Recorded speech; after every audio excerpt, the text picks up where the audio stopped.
करीब जाता है तो एक वैम्पायर दरवाजे पर दिखाई देता है। स्टैन तुरंत उस छेद को बंद करने के लिए भागता है और डॉमर उससे कील लगाने में मदद करता है। उसके बाद डॉमर एक्साइटेड हो जाता है क्योंकि उसे लगता है कि वो मॉन्स्टर का इस्तेमाल गैंग को मारने के लिए कर सकते हैं। लेकिन स्टैन को लगता है कि यह कुछ ज्यादा हो रहा है। वो किसी भी कत्ल का हिस्सा नहीं बनना चाहता और न ही डॉमर को ऐसा करने देगा।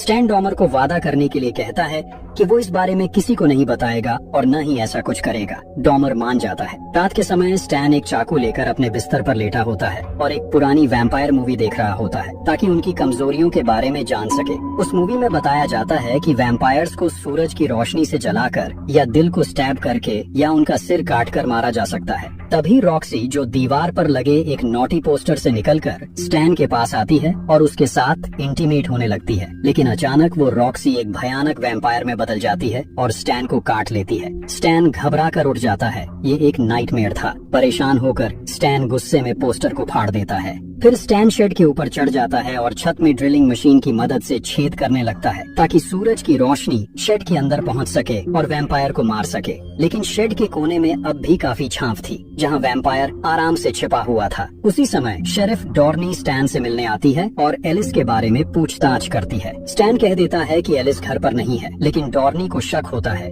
क्योंकि एलिस की कार बाहर खड़ी होती है। स्टैन यह दावा करता है कि उसे नहीं पता एलिस कहाँ गया और इसे उनकी शराब पीने की आदत पर डाल देता है। शेरिफ डॉर्नी फिर उसे बताती है कि ऊपर की ओर रहने वाले एक परिवार के सारे खरगोश मारे गए हैं और जब उस परिवार के आदमी ने चोर को पकड़ने की कोशिश की तो वो खुद भी गायब हो गया। जब डॉर्नी उस आदमी की तस्वीर दिखाती है तो स्टैन पहचान जाता है कि ये जो ही है, लेकिन झूठ बोलते हुए कहता है कि वो इस आदमी को पहली बार देख रहा है। डॉर्नी को शक होता है और वो जोर देती है कि स्टैन को वो स्कूल छोड़ देगी। जब तक स्टैन तैयार हो रहा होता है, डॉर्नी एलिस की लाठी जमीन पर पड़ी हुई देख लेती है। स्कूल में रॉक्सी स्टैन के जख्मों को लेकर चिंतित होती है, लेकिन उनका ये मोमेंट फिर से एक गंदा सेक्सिस्ट कमेंट सुनकर बर्बाद हो जाता है जो मार्बल बोल रहा होता है। स्टैन रॉक्सी की तरफ से उससे जवाब देता है, पर मार्बल रॉक्सी के खिलाफ घटिया बातें करने लगता है।